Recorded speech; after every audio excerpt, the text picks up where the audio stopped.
buenas tardes tengan todos ustedes. Es un privilegio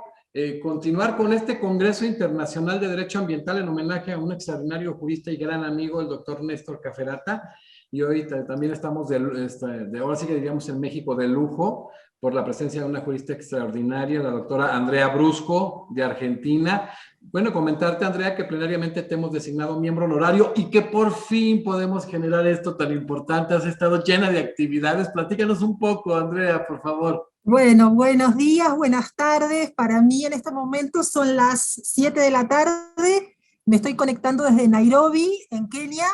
Estamos en la Asamblea de las Naciones Unidas para el Medio Ambiente que acaba de terminar, así que yo agradezco muchísimo la paciencia. Realmente no me lo quería perder, no me lo quería perder de ninguna manera. Porque, bueno, por muchas razones, ¿verdad? Porque he venido siguiendo las conferencias, entonces quiero felicitarte como organizador de esto, porque realmente es un gran esfuerzo, es una increíble variedad de temas, de Un gran enfoques. equipo, Andrea, ¿eh? Un gran equipo. Yo soy un gran Por supuesto, sí, uno sabe que esto no se puede hacer solo, por supuesto, pero realmente es un lujo escuchar a los colegas con tan lúcidos y con mentes tan brillantes vinculadas con el tema que nos apasiona a todos, ¿verdad? Porque acá sin duda hay diversos temas, pero hay un hilo conductor muy interesante que es la pasión que todos tenemos por el derecho ambiental como herramienta, ¿verdad? Porque vislumbramos que es una herramienta muy importante y muy necesaria para poder resolver la crisis ambiental, y entonces hay un gran sentido de responsabilidad que nos convoca, y también por el gran cariño que tenemos con Néstor, con nuestro amigo claro, Néstor Cata, por supuesto, que homenajeado. bueno, yo tengo que contar algo, estoy acá y hoy me encontré con Marcelo Cousillas, que estuvo también en el Y con Congreso. nosotros, claro. Exacto, entonces yo le comentaba que estaba pendiente de tener esta conversación porque sabía que ustedes ya están cerrando además el ciclo, Ya. y él me comentaba también, y yo escuché de hecho su presentación y lo seguí online, pero me decía, mira, yo quise acordarme cuánto hacía que conocía a Néstor y no podía No se el conoce. momento concreto. Y yo hizo reflexionar porque yo creo que tampoco me puedo acordar el momento en que lo conocí, si es que primero lo leí y después lo conocí, o fue al revés, pero sin duda una persona a la que quiero mucho como amigo, y a la que respeto muchísimo y admiro como profesional y como maestro del derecho ambiental. Entonces hago esta pequeña contribución, agradezco muchísimo la oportunidad de estar, y también nuevamente un agradecimiento y un reconocimiento a esta iniciativa que has tenido, que es sumamente valiosa, porque a los amigos hay que honrarlos, ¿verdad? Y En yo creo vida, que ¿verdad? En vida y más que sí, así es, aporte y así es, aporte y aporte. exacto, así que bueno, muy contenta. Bueno, la doctora Andrea Brusco de Argentina fue oficial legal del Programa de Naciones Unidas para el Medio Ambiente desde 2007 al 2014, coordinadora regional de gobernanza ambiental de NUMA para América Latina y el Caribe desde 2014, abogada especialista en relaciones internacionales de la Facultad Latinoamericana de Ciencias Sociales, y verdaderamente impresionante haberla tenido porque ha sido complicado por las ocupaciones que le ha tenido todo este tema tan importante a nivel internacional, y agradecemos, sabiendo el aprecio, el cariño y la empatía que se tiene con Néstor, y aparte pues, el momento que lo que nos puede aportar a nosotros para estar aquí precisamente en la Academia Mexicana de Derecho. La doctora Andrea Brusco abordará el tema los 50 años de Estocolmo, y su legado al derecho ambiental internacional, un tema muy importante. Andrea, ¿qué sucedió en Estocolmo hace 50 años y por qué es importante precisamente para el derecho ambiental este suceso? Bueno, muchas gracias por esta entrada, ¿verdad? Al rato que vamos a compartir juntos. El 5 de junio de cada año celebramos o conmemoramos el Día Mundial del Medio Ambiente, y eso no es casual, es el día que marca el inicio de la primer cumbre de las Naciones Unidas vinculada a la temática ambiental. La cumbre que se realizó en la ciudad de Estocolmo en el año 1972, y que, como bien dices, está por cumplir este año 50 años. Eh, nuestra historia comienza antes de nuestro nacimiento, ¿verdad? Y sin duda el derecho ambiental también comenzó antes de Estocolmo, pero si tuviéramos que ponerle una fecha de nacimiento a lo que fue luego la arquitectura jurídica internacional que se logró conformar para poder atender los problemas ambientales, Estocolmo es esa fecha de nacimiento, ¿verdad? Obviamente la situación del mundo era distinta, los problemas ambientales que hoy vivimos como crisis planetarias en ese momento eran incipientes, había una preocupación por la lluvia ácida, había una preocupación por las pruebas nucleares, pero sin duda no estaba terminado de identificar o de visualizar el impacto que las actividades humanas estaban generando en el entorno, y sobre todo no estaba identificada la gravedad de ese impacto, no habíamos llegado a un punto de no retorno, como lamentablemente es el que estamos viviendo en muchas áreas en el día de hoy, ¿verdad? Pero allí comienza la historia, ¿no? Que comenzó a escribirse, que es muy corta, ¿no? Porque 50 años para muchos de nosotros no es tanto tiempo, aunque para los chicos 50 años parece muchísimo, pero no es tanto tiempo, pero en estos 50 años es donde el derecho ambiental y sobre todo el derecho ambiental internacional ha escrito su historia, se ha dotado de las herramientas, de los instrumentos para que los países puedan trabajar de manera consensuada y de manera acordada en enfrentar a estos problemas, que nunca está de más decirlo, ¿verdad? Aunque todos lo sabemos, son problemas de carácter global, son problemas donde no hay fronteras, son problemas que trascienden las fronteras nacionales y donde de una escala de carácter global, y donde también hay distintas responsabilidades históricas y distintas capacidades actuales para poder enfrentar los problemas ambientales. Entonces es muy importante que se generen herramientas también globales y que se dote a los países también de instrumentos, de financiamiento, de medios para poder implementar las políticas ambientales que son necesarias, al mismo tiempo que combatir con la pobreza y la desigualdad, que sigue siendo, por supuesto, la necesidad primaria de muchos de nuestros países. Entonces, en Estocolmo comenzó a visualizarse, o comenzó, como decíamos, a escribirse, a diseñarse esa arquitectura jurídica internacional. Estocolmo inició esta mecánica de reuniones decenales, cumbres decenales, un poco para evaluar qué se había logrado y para retomar impulso, tanto político como jurídico, en materia ambiental, y que está ahora por cumplir 50 años. Estocolmo también marca la fecha de nacimiento de la principal organización internacional que se dedica al tema del medio ambiente, específicamente en el ámbito de las Naciones Unidas, que es el Programa de las Naciones Unidas para el Medio Ambiente. Allí, en Estocolmo, se decidió establecer un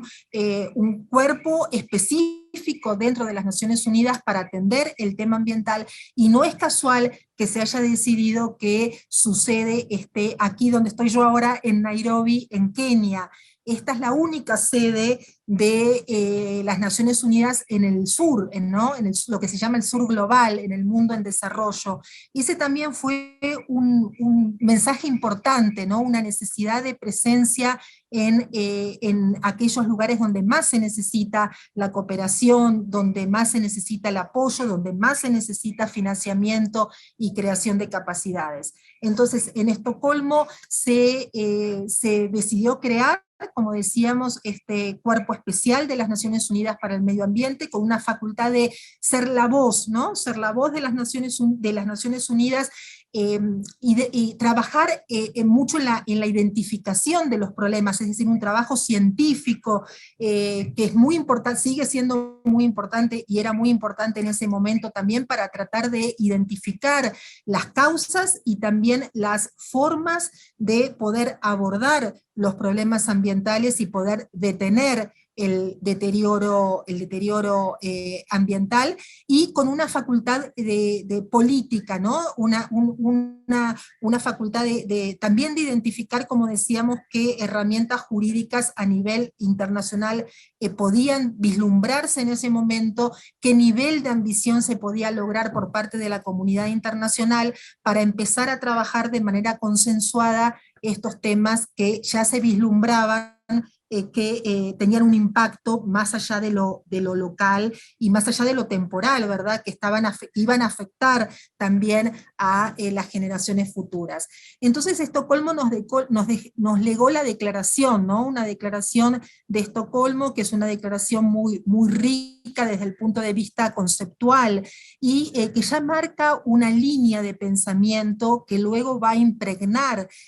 como decíamos, esa arquitectura del derecho ambiental internacional, el hombre como centro de las preocupaciones en materia ambiental, ¿no? Esa mirada antropocéntrica, que no significa necesariamente una mirada contradictoria con la de nuestros pueblos ancestrales, de la naturaleza, de la madre tierra, no es contradictoria, pero el énfasis está puesto en los instrumentos, a partir de la Declaración de Estocolmo, del hombre como centro de las preocupaciones ambientales, el deber de los estados por supuesto, el dominio sobre sus recursos naturales, pero el deber de los estados de no generar daño más a otros estados como consecuencia de sus propias actividades, y decíamos que se comienza a escribir una página de la historia del derecho ambiental que luego va a ir abrevando en otros elementos que fueron traídos sobre la mesa y que permitieron trabajar en lo que significó un hito, sin duda, en materia jurídica ambiental, como la Declaración de Río en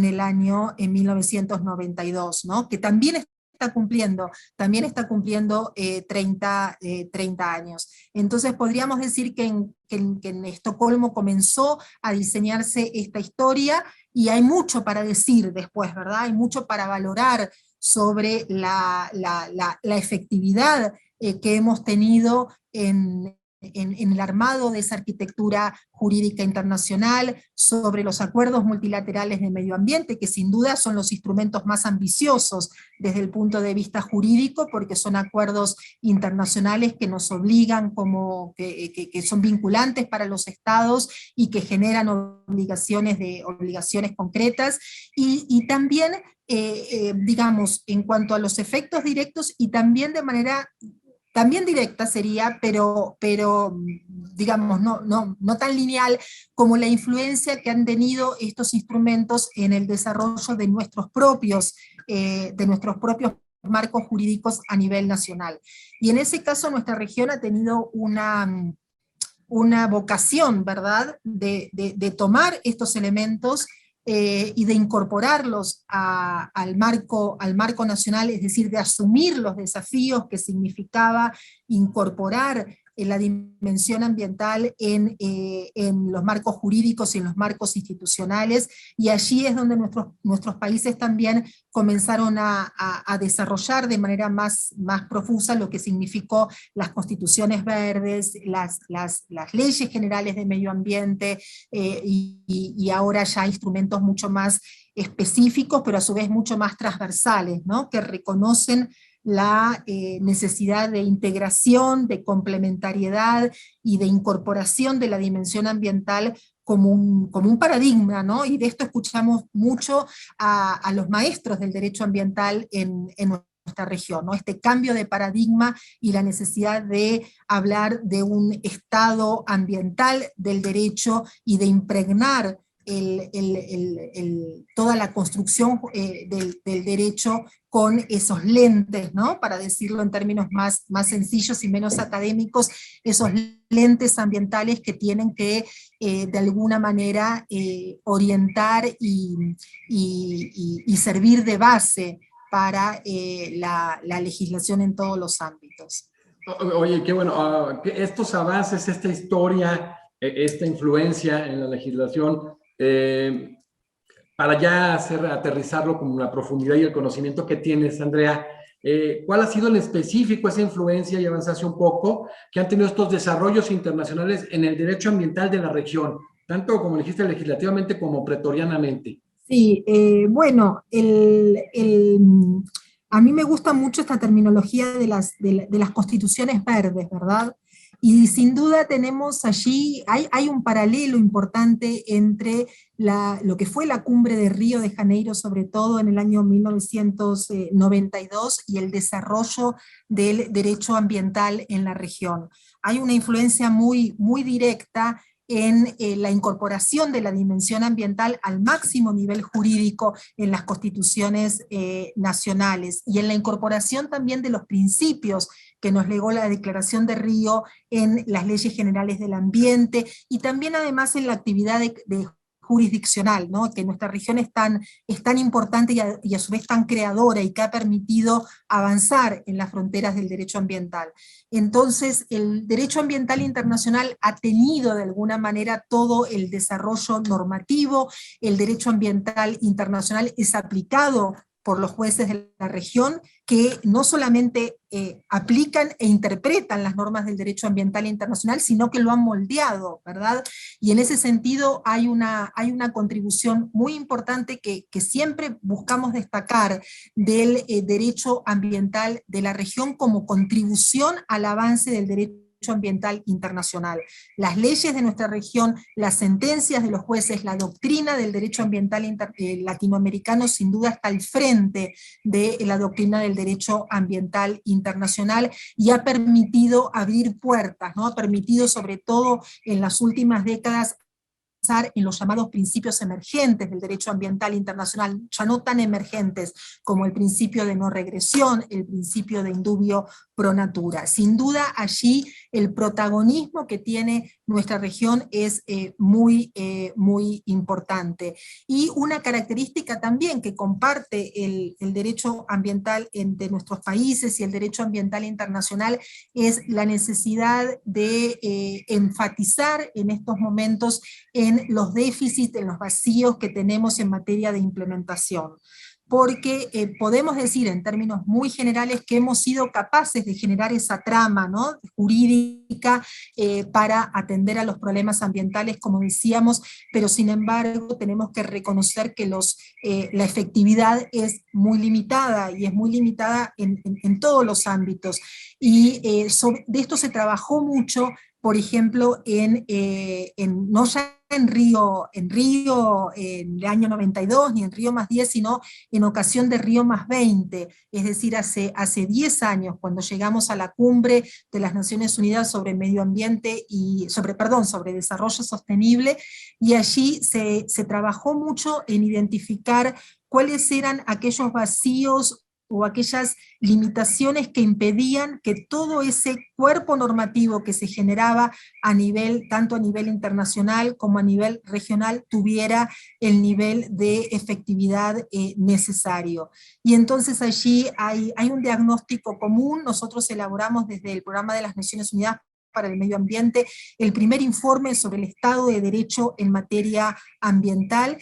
Allí hay un elemento común que tiene que ver precisamente con los vacíos de implementación, la necesidad de trabajar en la creación y en el fortalecimiento de capacidades de lo que llamamos toda la cadena de cumplimiento del derecho ambiental, para que pueda realmente lograr el nivel de efectividad necesario, y no caer en esto que muchas veces nos habla el maestro Antonio Benjamin, ¿verdad?, de las leyes bonitas, ¿no?, de las leyes bonitas que hemos podido generar, pero que sin embargo no logran implementarse y cumplir con los objetivos que tienen. Y sin duda ahí también hay una evolución que se da en el plano internacional y en el plano nacional, que tiene que ver con lo que mencionábamos anteriormente, de fortalecer los institutos propios del derecho ambiental, pero ver de qué manera el tema ambiental permea y trasciende lo sectorial, y es considerado como una variable necesaria y fundacional, diríamos, de todas las regulaciones que tenemos. Y ahí también nuestra región ha estado en la vanguardia, ¿no? Entonces allí tenemos un ejercicio muy interesante en muchos países de la región, en señalar o en destacar o en incorporar la función ambiental, ¿no? De la función ambiental por ejemplo, de la propiedad, de la necesidad de tener esta han ambiental para tener todo el derecho. Y eso lo vemos también en el ámbito internacional. Los primeros convenios ambientales sin duda han sido y han identificado muy bien los principales problemas, han generado obligaciones de reportar por parte de los países, necesidades de tomar medidas, pero sin duda estamos entrando en una etapa de acuerdos más sofisticados, de acuerdos que trabajan, que buscan trabajar sobre problemas más específicos y generar herramientas más concretas para poder atender a la complejidad de esos problemas y ver qué alternativas hay y qué mecanismos se generan para poder resolverlos. Perfecto. Andrea, ya viendo todo esto de las constituciones verdes, el Estado constitucional verde, toda la evolución que se ha dado, ¿cómo te ha dado paralelamente la evolución en la percepción del rol del derecho para un mejor y una mayor protección precisamente en materia ambiental? ¿Cómo se ha cambiado esta percepción? Mira, yo creo que ha cambiado en el sentido de que el derecho está tomando un rol, hay un reconocimiento más directo de la importancia del derecho para resolver los problemas ambientales, porque las soluciones, en muchos casos no hay soluciones materiales, soluciones tecnológicas para resolver los problemas ambientales que hemos generado, ¿verdad? Pero en todos los casos lo que se advierte es lo que falta o lo que es insuficiente son las instituciones, las medidas y políticas y las herramientas legales con las cuales las personas cuentan en concreto para poder hacer valer sus derechos ambientales que están reconocidos a nivel constitucional y están reconocidos también a nivel internacional. En ese sentido, el año pasado, en el mes de octubre, se logró muy importante en este camino que, como decíamos, comenzó a escribirse en Estocolmo, que es una resolución del Consejo de los Derechos Humanos, del Consejo de Derechos Humanos, que reconoce el derecho al medio ambiente como un derecho humano. Y sin duda aquí también hay mucho para conversar al respecto, ¿verdad? Tanto del derecho a un medio ambiente sano como un derecho humano en sí mismo, pero a su vez como una condición y un requisito para poder ejercer todo el conjunto de derechos humanos, comenzando por el derecho a la vida, ¿verdad? Entonces, como decíamos, hay un reconocimiento más importante sobre la importancia de tener un reconocimiento explícito del derecho a un medio ambiente sano como un derecho humano, para poder generar además todas las herramientas con las que se cuenta desde el ámbito de derechos humanos para la defensa del derecho al medio ambiente, y hay sin duda también un reconocimiento, por ejemplo, vinculándolo con los objetivos de desarrollo sostenible, ¿verdad? En el año 2015 la comunidad internacional adoptó un conjunto de objetivos de desarrollo sostenible que son los herederos de los objetivos de desarrollo del milenio, ¿verdad? Donde se establecieron una serie de estándares mínimos a los que se aspiraba en todos los países para poder llegar al siglo XXI en condiciones en las que podamos decir que estamos progresando de alguna manera como humanidad. En el año 2015, y como resultado de la cumbre de Río +20 del año 92, se fijaron una serie de objetivos, los objetivos de desarrollo sostenible, y allí también hay un objetivo, el objetivo 16 precisamente habla de las instituciones sólidas, de la necesidad de generar mecanismos de protección para las personas y para las comunidades para poder hacer valer sus derechos, y y se reconoce la importancia de ello, y aquí lo vinculo con uno de los indicadores dentro de este objetivo 16, que también es muy cercano al tema ambiental, que es el acceso a la información, la participación pública y el acceso a la justicia. Lo que referenciamos de manera muy directa con el principio 10 de la Declaración de Río de Janeiro del año 92. Entonces, hay un reconocimiento, creo que más claro, de la necesidad de avanzar desde el punto de vista científico en generar información científica para la toma de decisiones en materia ambiental, es decir, ese vínculo entre la ciencia y la técnica, que es muy importante, la ciencia y la política, ¿verdad? Que es muy importante, y hay un reconocimiento de la necesidad de dotar a los ciudadanos y a los pueblos con herramientas jurídicas para hacer valer sus derechos ambientales. Entonces, como decíamos, entramos en una etapa de normativa más elaborada, más sofisticada, y con herramientas concretas, donde también nuestra región ha estado a la vanguardia, ¿verdad? En todo el desarrollo jurisdiccional para la protección del medio ambiente, las instituciones específicas en materia ambiental, es decir, la consolidación de nuestros ministerios de ambiente en la toma de decisiones políticas, y también en el ámbito judicial, la creación de tribunales especializados en muchos de nuestros países, las fiscalías ambientales, que también son una institución clave en materia ambiental para la defensa de los derechos ambientales en nuestros países, sin duda mencionando avances, pero también tomando en cuenta los desafíos que tenemos pendientes, ¿verdad? Y como hice una referencia a la resolución del Consejo de Derechos Humanos, también tenemos que hacer necesariamente una referencia a todo el camino que queda pendiente de recorrer para poder decir que hemos generado marcos normativos, pero que estamos trabajando para poder asegurar el cumplimiento y, por ejemplo, la situación vinculada con los defensores de derechos humanos en asuntos ambientales en nuestra región es sumamente grave, porque es la región que registra lamentablemente el mayor número de asesinatos de defensores ambientales, y por eso también en esta etapa de evolución del derecho ambiental contamos desde el año pasado con un instrumento regional como el Acuerdo de Escazú, que ya está vigente en 11 países de nuestra región, que precisamente está destinado a atender el tema de el acceso a la información, la participación pública y el acceso a la justicia en materia ambiental, y que es el primer acuerdo regional en materia ambiental que reconoce los derechos de los defensores de derechos humanos en asuntos ambientales. Gracias. Oye, Andrea, qué importante está esta bifurcación de la concepción del derecho, como un derecho, del derecho al medio ambiente sano, pero también como un requisito, como una condición para el ejercicio de otros derechos tan importantes como dijiste, la vida, la integridad física, etcétera, ¿no? Así es, nosotros trabajamos desde el PENUMA con los relatores especiales, ¿verdad?, de las Naciones Unidas sobre el derecho a un medio ambiente sano, sobre las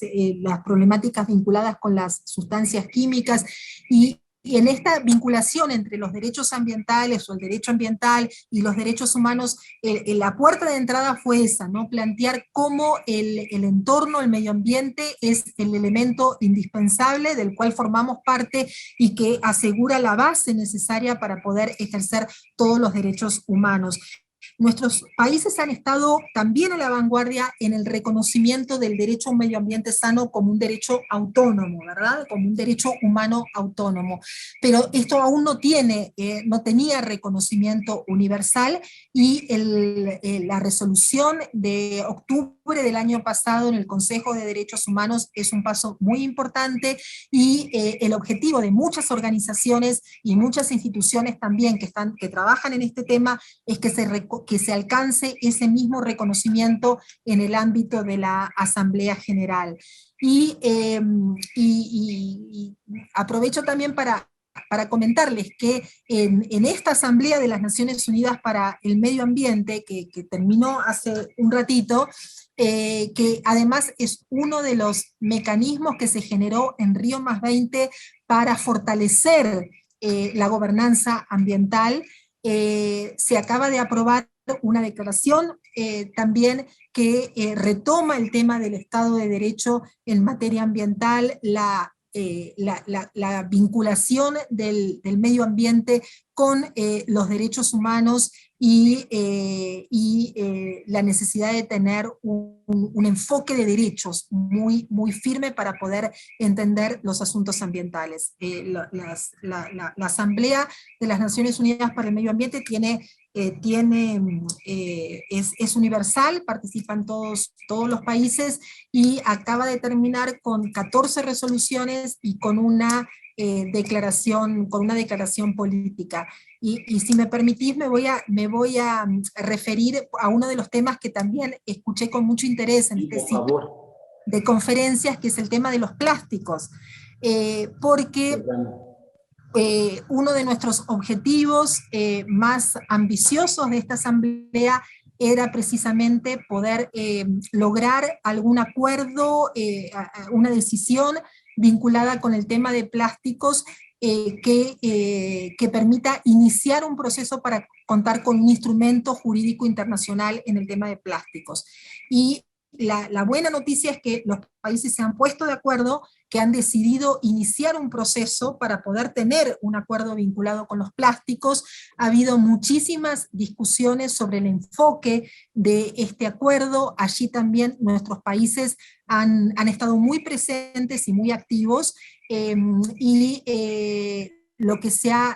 ha acordado es una resolución para iniciar muy pronto y con un plazo que desde el punto de vista de la negociación, de los acuerdos, es corto, pero va a ser muy intenso el trabajo, es de 2 años, y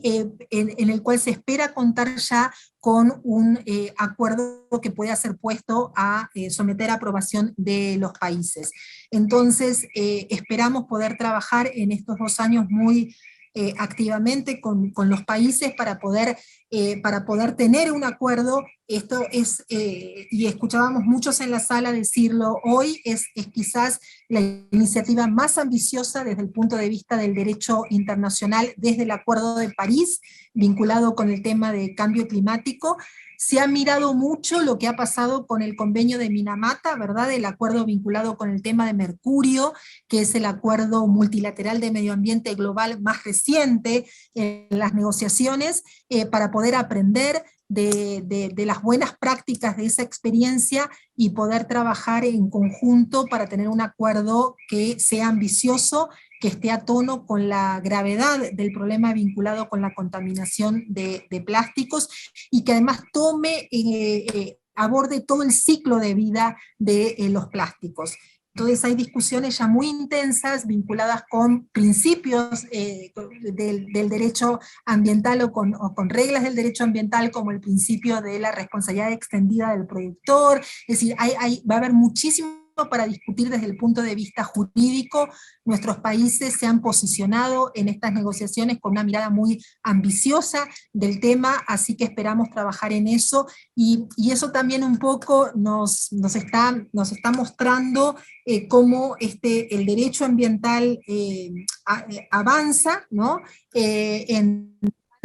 Como decíamos, en instrumentos ya más específicos que atiendan de manera más directa a la complejidad de los temas, y donde además se busque, por ejemplo, este vínculo, como decíamos, tan importante entre la ciencia y la política, y donde se generen a su vez mecanismos financieros, porque los cambios que se requieren son cambios muy profundos, y que afectan sin duda de manera muy directa las economías, y que requieren de mecanismos financieros muy sólidos. Y allí también tenemos, por ejemplo, la buena experiencia del acuerdo para protección de la capa de ozono, del protocolo de Montreal, que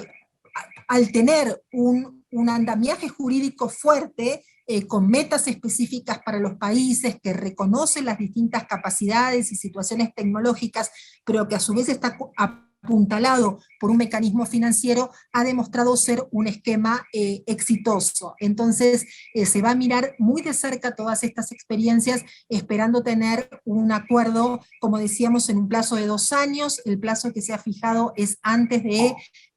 a fines del año 2024 ya tener este acuerdo vinculado con el tema de los plásticos. Entonces esa ha sido una de las decisiones más importantes que se ha tomado el día de hoy, y otra también importante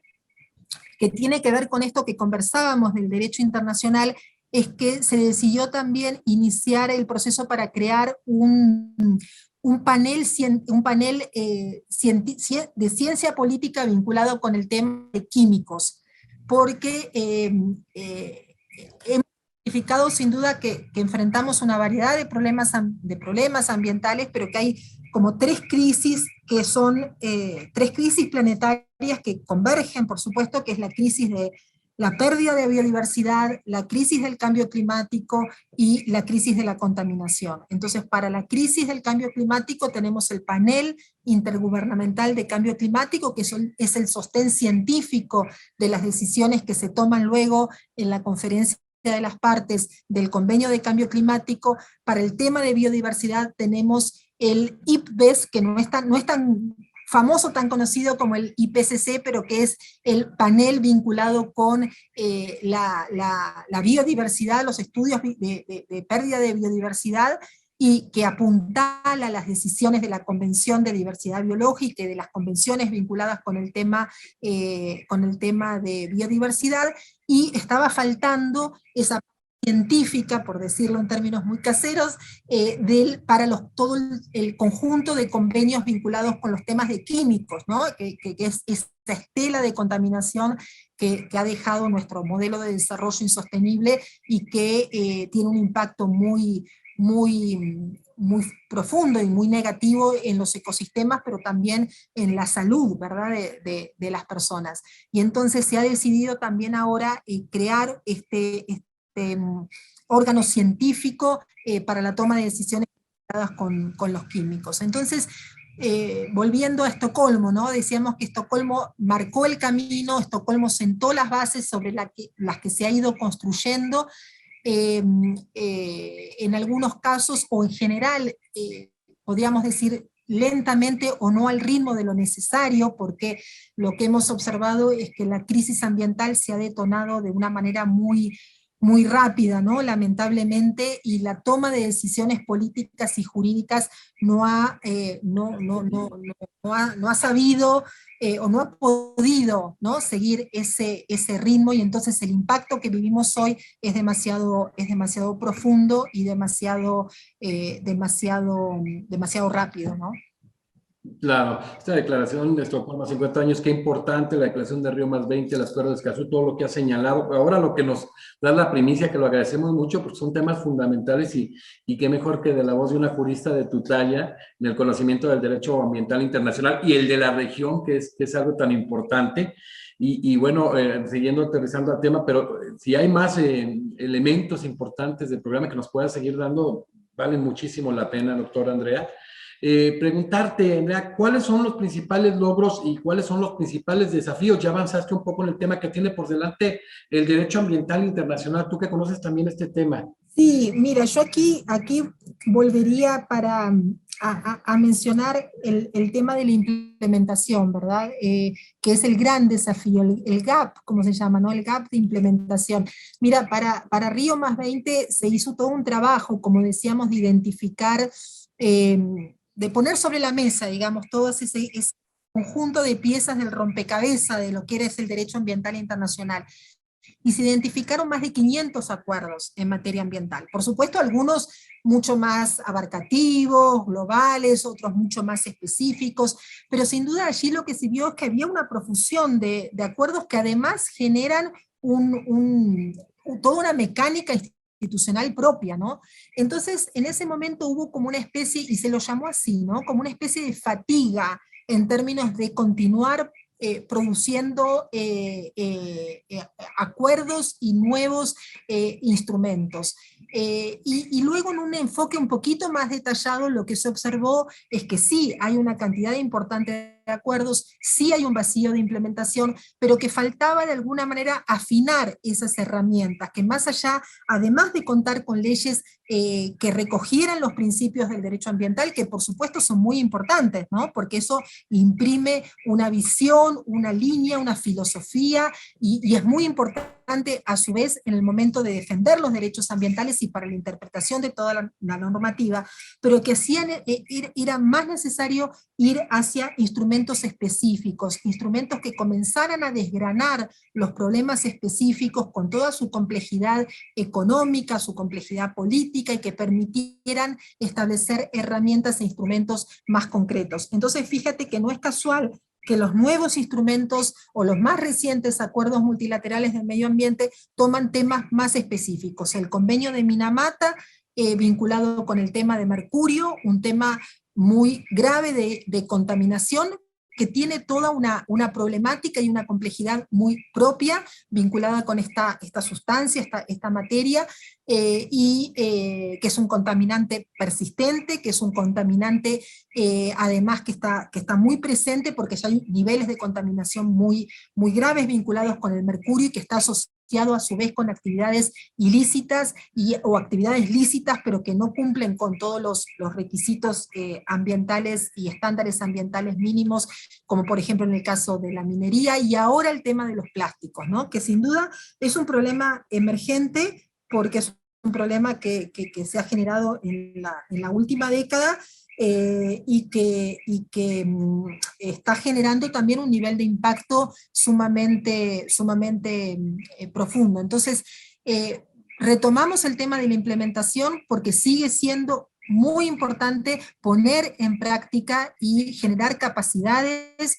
para poder cumplir con las normas que ya tenemos tanto a nivel nacional como a nivel internacional, pero también continuar trabajando en estas herramientas más precisas, en estos instrumentos que son necesarios para poder valorar los recursos naturales. Todavía eso no están puestas en práctica todas las herramientas necesarias para poder hacer una valoración de una valoración de los recursos naturales, para poder generar herramientas que generen incentivos para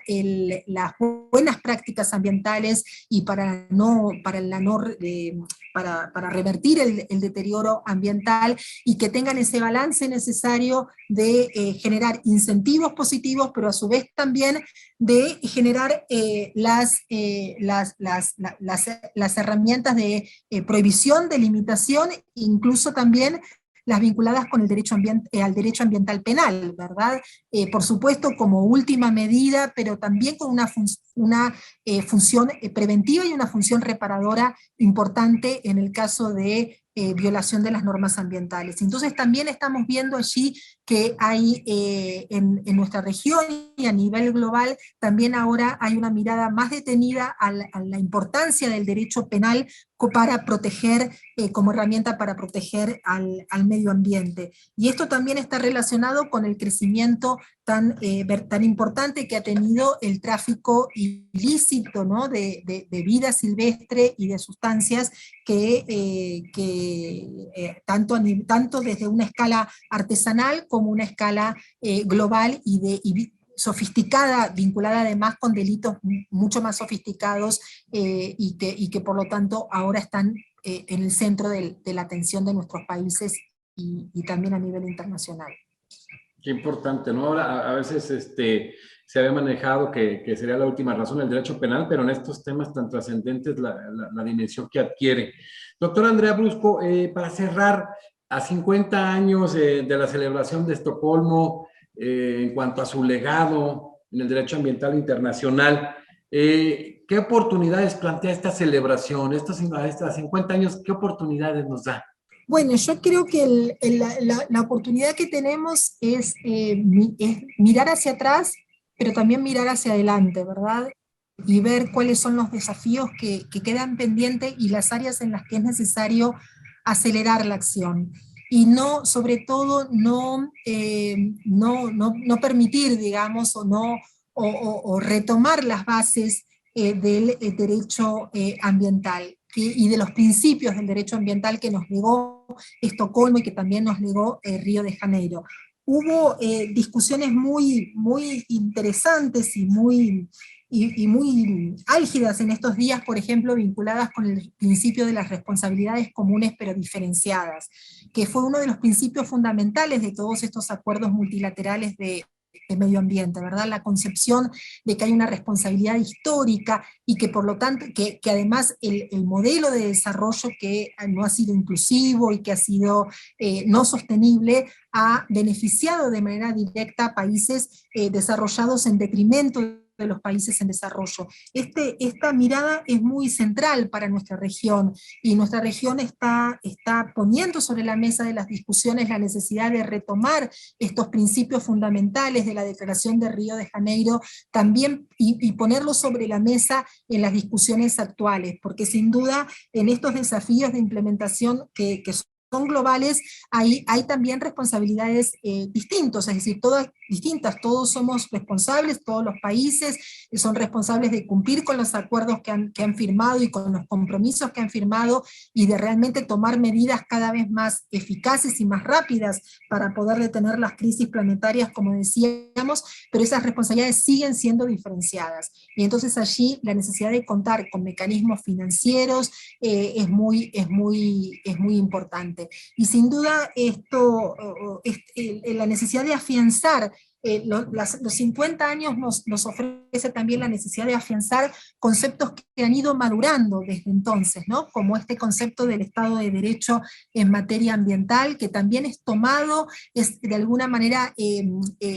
abrazado, digamos, por la doctrina, por la jurisprudencia en nuestra región, y que, como decíamos, tiende a ubicar ya el ambiente no como un sector más, como una preocupación más, como algo más a tener en cuenta, sino como algo que precondiciona o que define la manera en la cual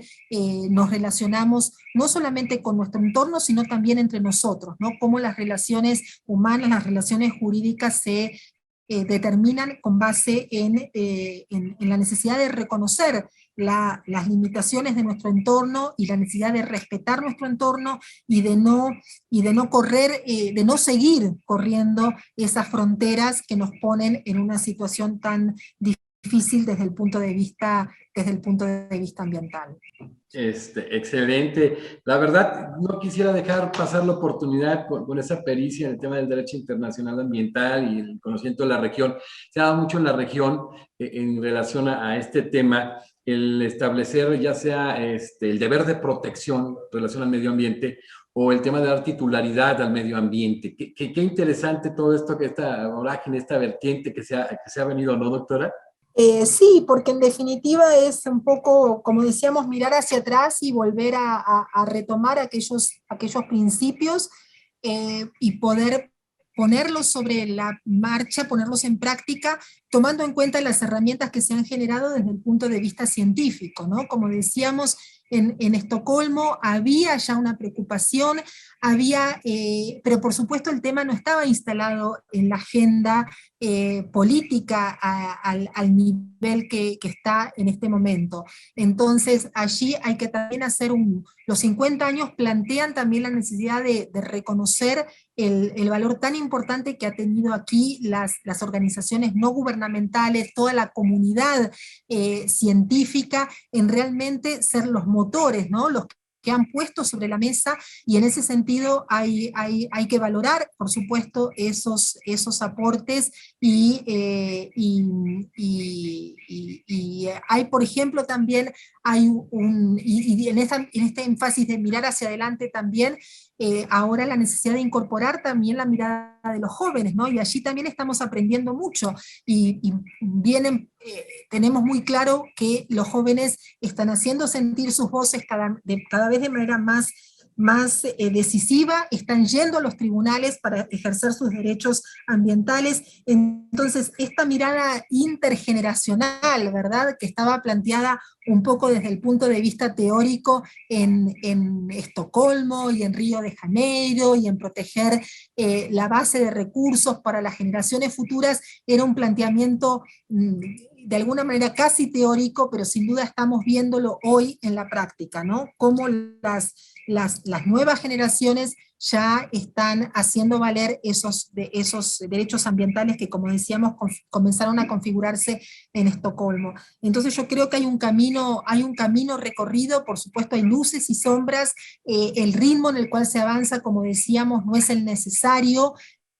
vinculado con la crisis, el ritmo de la crisis en materia ambiental, pero sin duda tenemos que aprovechar estos 50 años para de alguna manera tomar nota de lo que se ha avanzado y seguir avanzando con un paso más decidido y más firme, porque ya no hay mucho, digamos, no hay mucho margen, ¿verdad?, para tomar medidas,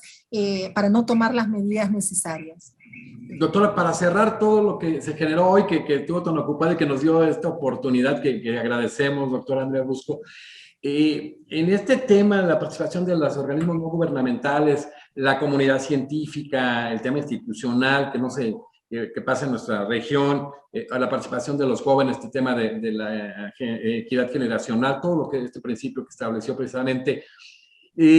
En cuanto a al tema de los derechos en primera fuente en cada uno de los países de nuestra América Latina y el Caribe, estas políticas son fundamentales porque no nada más es el planteamiento del derecho, sino las políticas públicas, la cuestión presupuestaria. Entonces, si hay una regresión en estos temas, este es el momento de estas declaraciones tan importantes porque como dice usted, no hay marcha atrás y todos los países de nuestra región tienen que escucharlo. Sí, sí, indudablemente hay